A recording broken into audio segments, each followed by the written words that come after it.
Assalamualaikum warahmatullahi wabarakatuh. Selamat siang, mitra pendengar tercinta. Terima kasih Anda masih setia menyatu bersama kami di 97,3 FM LPPL Radio Kanjuruhan, Inspirasi Masyarakat Kabupaten Malang.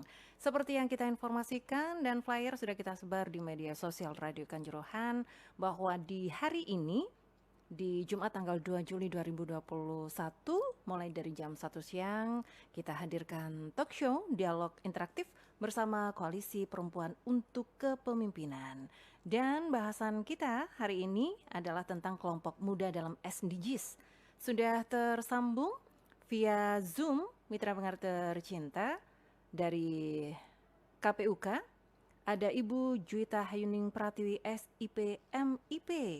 Langsung saja saya sapa. Selamat siang, Bu Juwita. Selamat siang.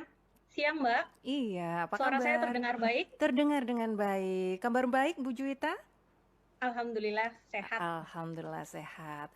Baik, sebelum kita membahas tentang kelompok muda dalam SDGs ini Bu Juwita, tersambung untuk yang pertama kali tentunya talk show ini akan berkelanjutan setiap minggu pertama ya Ibu ya, hari Jumat jam 1 siang. Dan Bu Juwita dapat giliran yang perdana ini.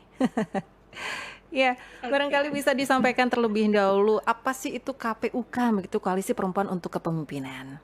Silakan. Oke. Jadi KPUK singkatannya dari Koalisi Perempuan untuk Kepemimpinan itu merupakan kelompok-kelompok perempuan terdiri dari berbagai LSM perempuan di Kota Malang, kemudian ada perwakilan akademisi juga yang kami berkumpul karena awal mulanya pada waktu itu dilaksanakannya musyawarah perencanaan pembangunan tematik di Kota Malang. Ya. Jadi saat ini kami punya banyak sekali LSM dan teman-teman yang tergabung di dalamnya. Begitu, Mbak. Iya, pastinya salah satu upaya untuk bersosialisasi berkaitan dengan program-program dan kegiatan dari KPUK, Koalisi Perempuan untuk Kepemimpinan ini juga on air di Radio Kanjuruhan ya Bu Juwita ya? Iya, betul. Baik. Betul sekali, Mbak. Iya, dan bahasan kita juga menarik untuk kita share bersama mitra pendengar semuanya, kelompok muda dalam SDGs seperti itu. Nah, saya langsung ngobrol ini to the point saja karena waktu kita nggak panjang sebelum kita membahas SDGs-nya. Siapa itu pemuda? Nah, ini yang perlu dipahamkan begitu. Silakan Bu Juwita. Jadi saat ini jumlah penduduk Indonesia itu kan 270 juta sekian ya kalau berdasarkan hasil sensus 2020. Dengan jumlah laki-lakinya 50,58%, perempuannya 49,42%. Jadi lebih banyak laki-lakinya nih Mbak saat ini daripada perempuannya. Wah, Tapi saya pikir itu tidak jauh. berarti Kenapa, Mbak? kalau sempat ada pemikiran bahwa perempuan lebih banyak, sekarang kebalikannya ya? Laki-laki lebih Sebenarnya banyak. Untuk yang pemuda.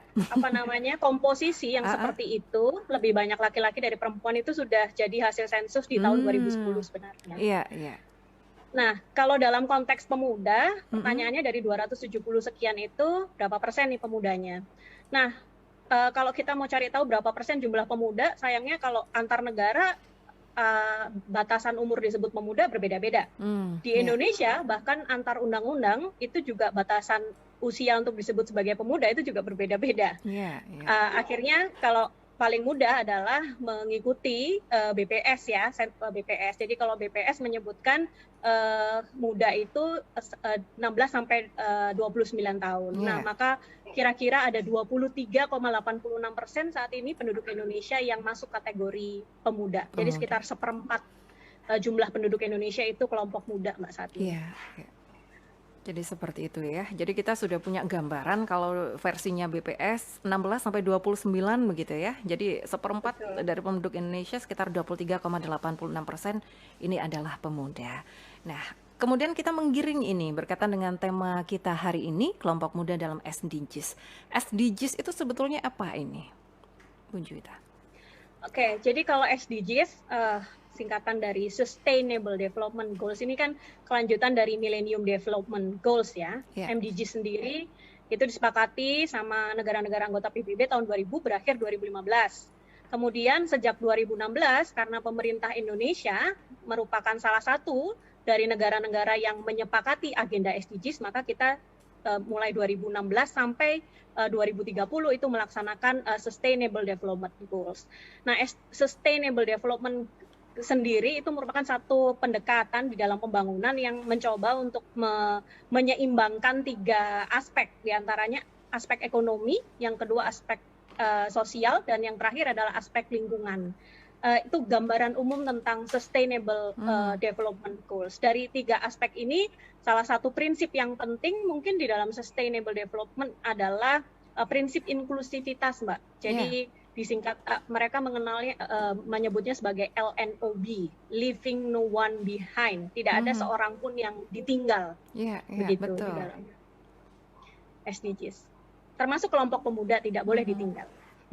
Baik, seperti itu ya. Jadi memang perlu dilibatkan dari segala aspek, mulai dari ekonomi, sosial, juga lingkungan. Nah, kalau kemudian pemuda itu mengambil perannya di mana ini, Mbak? Kira-kira kalau di SDGs nih? Oke, jadi kalau dilihat SDGs itu kan punya 17 tujuan ya, dengan 169 sasaran. Nah, kelompok muda ini kemudian posisinya di mana nih di dalam 17 tujuan dan 169 sasaran tadi?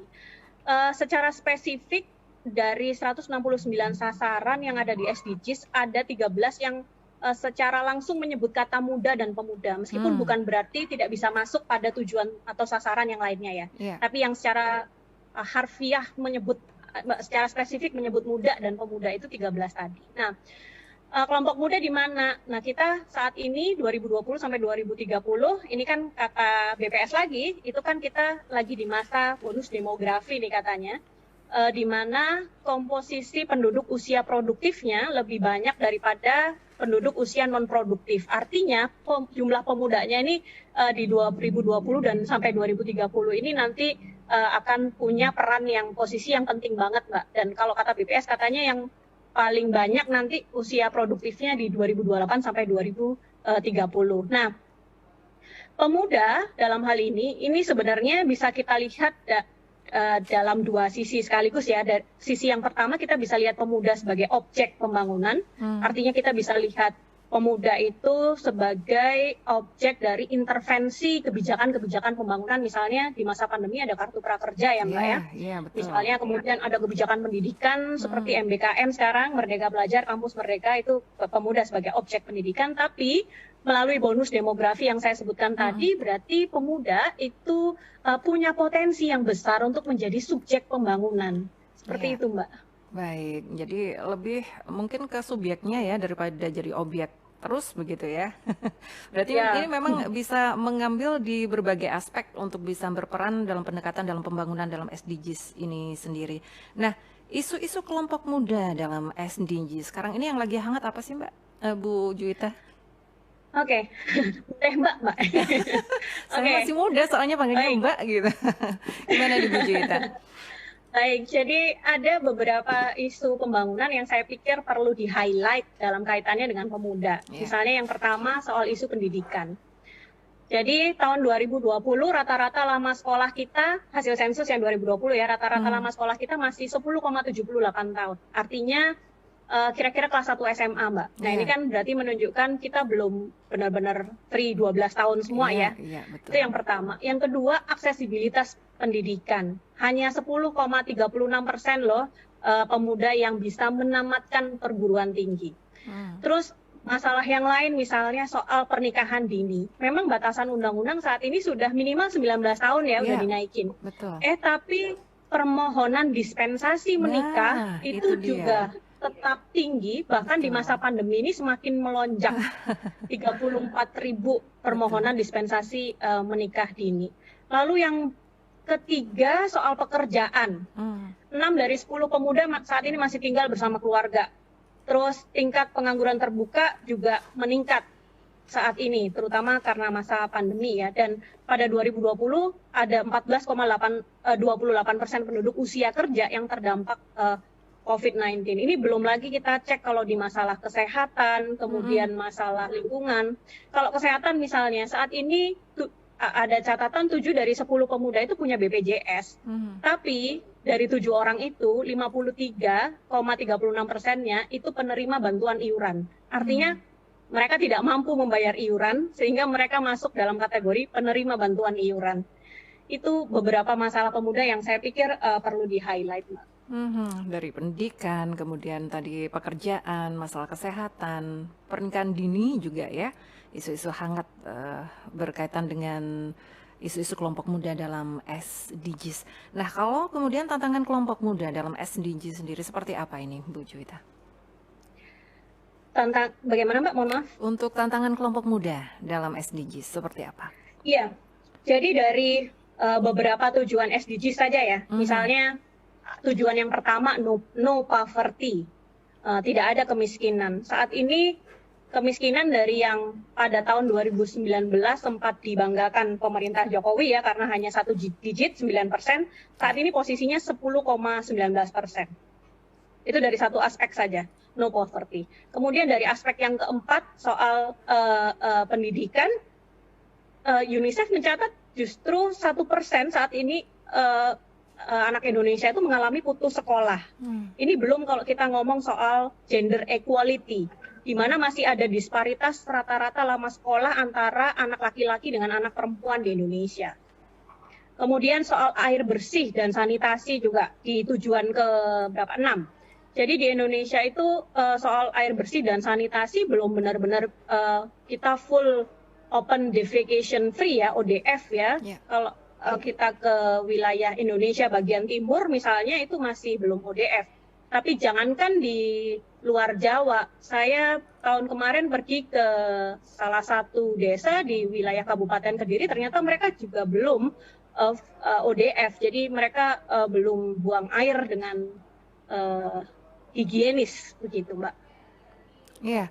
Nah, kalau dalam tantangan kelompok muda untuk SDGs ini sendiri tentunya harus ada kolaborasi yang bagus begitu ya untuk memposisikan pemuda ini, kelompok muda ini dalam SDGs. Seperti apa ini harusnya berkolaborasi dengan siapa saja ini? Iya, harusnya memang di dalam SDGs itu apa yang menjadi pembeda antara SDGs dengan MDGs adalah bahwa SDGs itu membuka ruang partisipasi bagi kelompok masyarakat sipil. Jadi saya pikir bahwa yang bisa terlibat di dalam pembangunan berkelanjutan itu tidak hanya pemerintah saja, tidak hanya pencapaian SDGs itu dibebankan capaian kepada pemerintah, tapi juga menjadi beban untuk kelompok-kelompok masyarakat sipil begitu, Mbak. Nah, memang sih tantangannya banyak ya, yang nggak kita duga. Misalnya mulai tahun kemarin kita ada pandemi COVID-19, terus tantangan yang lain ya turunnya indeks demokrasi Indonesia itu juga saya pikir merupakan tantangan karena ya memang sih pemilu kita tiap tahun ada ya, tapi indeks kebebasan kita kan menurun nih. Kemarin sempat rame soal King of Lip Service ya, Mbak. Terus Undang-Undang ITE, lalu ada laporan kekerasan selama demo Ciptaker, Undang-Undang Ciptaker, lalu ada kekerasan terhadap wartawan yang itu menyumbang terhadap turunnya indeks demokrasi Indonesia. Turunnya indeks demokrasi yang disumbang turunnya indeks kebebasan ini kan berarti mengurangi kontrol kita terhadap pembangunan nantinya. Yang itu juga akan berdampak kepada pemuda. Seperti itu, Mbak. Kalau kita bicara ideal ini, memposisikan kelompok muda dalam SDGs, angan-angannya seperti apa dan berapa lama ini bisa tercapai kalau di Indonesia? Kalau angan-angannya pasti harusnya tujuan SDGs bisa tercapai semua ya, atau minimal bisa mendekati begitu tercapai pada tahun 2030. Tapi ada prakondisi yang kita nggak bisa mengendalikan, dan itu bahkan pemerintah kita itu juga kalau tidak serius mungkin akan tampak gagap begitu, misalnya konteks soal pandemi COVID-19 ini, Mbak, untuk tantangan SDGs itu. Kemudian maka harus ada terobosan-terobosan, saya pikir yang terobosannya itu tentu harus matang ya dan implementatif. Salah satu bantuan sosial selama pandemi yang ditujukan untuk pemuda misalnya soal kartu prakerja itu kan banyak pro kontranya ya, dan ternyata sampai hari ini tidak terukur keberhasilannya. Padahal yang disasar itu sudah pasti kelompok kerja yang mayoritas diisi oleh pemuda. Jadi kita perlu terobosan-terobosan yang lebih matang dan implementatif seperti itu, Mbak. Iya, dari beberapa aspek yang tadi sempat disebutkan, ini yang paling menonjol yang jadi sorotan atau hangat diperdebatkan atau juga diperbincangkan yang mana ini? Di antara lingkungan, kemudian juga ekonomi dan sosial. Oke, kalau misalnya ditanya mana yang paling menonjol itu agak sulit juga menjawabnya ya Mbak ya, karena setiap tujuan atau setiap aspek yang ada di dalam SDGs itu punya masalahnya masing-masing. Misalnya begini, saat ini angka kemiskinan naik, itu penting, itu berbasis ekonomi ya masalahnya. Tapi kalau kita cek soal masalah lingkungan, ada ancaman 2030 kota-kota besar di Indonesia itu akan banjir besar begitu. Ini yang kemarin sempat disampaikan, saya lupa, dari PBB menyampaikan itu. Artinya kalau misalnya ada banjir besar di kota-kota besar, ini kan berarti juga mengancam banyak aspek ya, aspek ekonomi dan lain-lain juga. Saya pikir tidak bisa kalau misalnya saya diminta mana nih yang penting atau tidak penting, saya pikir semuanya perlu penting. Untuk diperhatikan. Iya. Seperti itu. Kalau pemerintah sendiri mengambil andil atau peran dalam kelompok muda ini, seperti apa sih mereka dilibatkan? Kalau dari pemerintah sendiri, apakah sejauh ini sudah cukup maksimal begitu? Ya, kalau dilihat dari salah satu contoh kasus, misalnya kartu prakerja, itu sepertinya pemuda itu lebih tampak dilihat sebagai objek saja gitu. Tapi kalau termasuk sebenarnya MBKM, memang MBKM ini Merdeka Belajar, Kampus Merdeka itu pada satu sisi tampak ini ya ingin memerdekakan, membebaskan siswa dan mahasiswa untuk bisa belajar di ruang kelas dan juga punya kesempatan belajar di ruang-ruang kelas. Tapi sebenarnya pendekatan yang dipakai itu kan sangat pendekatan yang ekonomistis. Begitu, kalau menurut hemat saya seperti itu. Jadi kebebasan ini belum bebas secara filosofis itu apakah kemudian menyinggung bagaimana siswa dan mahasiswa terbangun kesadaran kritisnya begitu tentang kesetaraan gender misalnya, soal kesadaran lingkungan misalnya. Saya belum melihat aspek itu secara lebih dalam begitu dari program tersebut. Iya. Itu, kalau kita kembalikan pada Koalisi Perempuan untuk Kepemimpinan KPUK, nah ini ada upaya-upaya nggak untuk pelibatan kelompok muda ini? Iya, jadi kami mulai tahun 2019 itu melaksanakan program magang yang disebut sebagai AKM, Akademi Kepemimpinan Muda. Di dalam AKM itu kami setiap batch dari AKM itu berbeda-beda topik yang dibahas. Nah, salah satu topik yang dibahas untuk AKM batch bulan ini adalah tentang SDGs dan kelompok muda. Kemarin juga ada isu tentang kesehatan.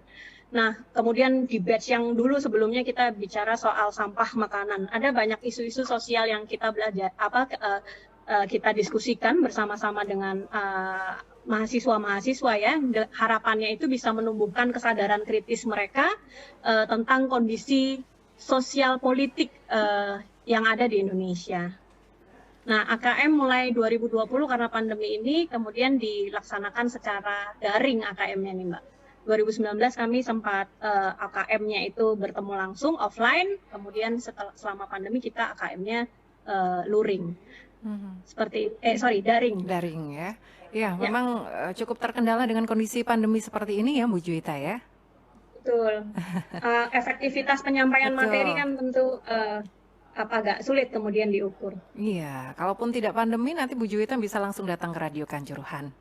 Betul. Saya bisa silaturahmi. Baik. Nah, ini di era 4.0, seperti apa kelompok muda dalam SDGs? Apakah ini juga akan berpengaruh? 4.0 ini kan kaitannya salah satunya dengan teknologi ya. Dan betul. saya pikir Kalau tadi saya sempat singgung di awal, siapa sih kelompok muda itu? Kalau kata BPS kan seperempat penduduk Indonesia saat ini adalah pemuda. Dan pemuda yang versinya BPS tadi itu didominasi oleh kelompok milenial dan atau generasi apa X ya, Y dan Z, sorry, Z, ya, betul. didominasi generasi Y yang disebut milenial dan generasi Z, di mana disebut satu generasi karena mereka punya konteks historis yang sama kan, Mbak. Iya. Jadi misalnya generasi milenial, saya nih masuk generasi milenial nih, kami yang pertama kali berkenalan dengan teknologi informasi termasuk komputer. Kemudian generasi Z ini yang generasi yang sangat intens dengan media sosial. Saya pikir saat ini kemudian kebiasaan-kebiasaan dari generasi Z itu yang sangat lekat dengan media sosial itu akan mempengaruhi juga pembangunan, bagaimana pembangunan berikutnya disupport oleh kelompok muda. Misalnya saya sempat baca kelompok muda itu lebih suka generasi Z ya, itu lebih suka pekerjaan yang tidak terikat nih Mbak justru. Jadi justru lebih suka pekerjaan yang waktunya bebas, bisa dikerjakan dimanapun. Dan saya pikir fenomena ini kan juga bisa kita tangkap di mana ya, di mana kalau kita tanya anak sekarang mau jadi apa cita-citanya, maunya jadi YouTuber Mbak. Betul. Sudah menjadi salah satu cita-cita ya jadi YouTuber ya. Baik, Bu Juwita, karena keterbatasan waktu, merangkum atau mungkin closing statement dari Bu Juwita di akhir talk show kita hari ini. Oke, jadi pembangunan inklusif yang itu menjadi salah satu prinsip utama dari Sustainable Development Goals, itu artinya kan melibatkan semua kelompok. Semua kelompok itu artinya tidak hanya kelompok yang mayoritas, tapi juga kelompok-kelompok minoritas yang marginal, yang subordinat, seperti kelompok perempuan. Meskipun jumlahnya banyak, tapi kan masih silent majority nih Mbak, maka disebut masih minoritas. Kemudian kelompok muda, berdasarkan tadi yang sudah saya sampaikan dari berbagai aspek, saya pikir juga masih bisa kita kategorikan sebagai kelompok minoritas dengan berbagai permasalahannya. Belum lagi kelompok disabilitas, kemudian kelompok lansia. Ada banyak kelompok-kelompok yang minoritas tadi yang juga perlu, saya pikir secara struktural nih pemerintah, baik pemerintah nasional maupun pemerintah daerah perlu kalau mau mencapai tujuan-tujuan SDGs untuk lebih mempertimbangkan kondisi dan kebutuhan dari kelompok-kelompok minoritas tersebut. Mungkin itu dari saya, Mbak. Baik, terima kasih banyak Bu Juwita sudah menghadirkan materi yang bagus ya di siang hari ini. Kita akan hadirkan untuk talk show bersama KPUK 1 bulan sekali di hari Jumat jam 1 siang. Terima kasih sekali lagi Bu Juwita sudah bergabung di Radio Kanjuruhan. Sukses selalu. Terima kasih. Ya, selamat siang. Baik, mitra pendengar tercinta, demikian tadi talk show bersama Koalisi Perempuan untuk Kepemimpinan KPUK untuk hari ini Jumat tanggal 2 Juli 2021 dengan tema Kelompok Muda dalam SDGs bersama narasumber Ibu Juwita Hayuning Pratiwi, SIP MIP. Mudah-mudahan bermanfaat apa yang sudah kita hadirkan untuk Anda. Saya Julia Parambo dari Balik Perangkat Siar. Selamat siang, wassalamualaikum warahmatullahi wabarakatuh.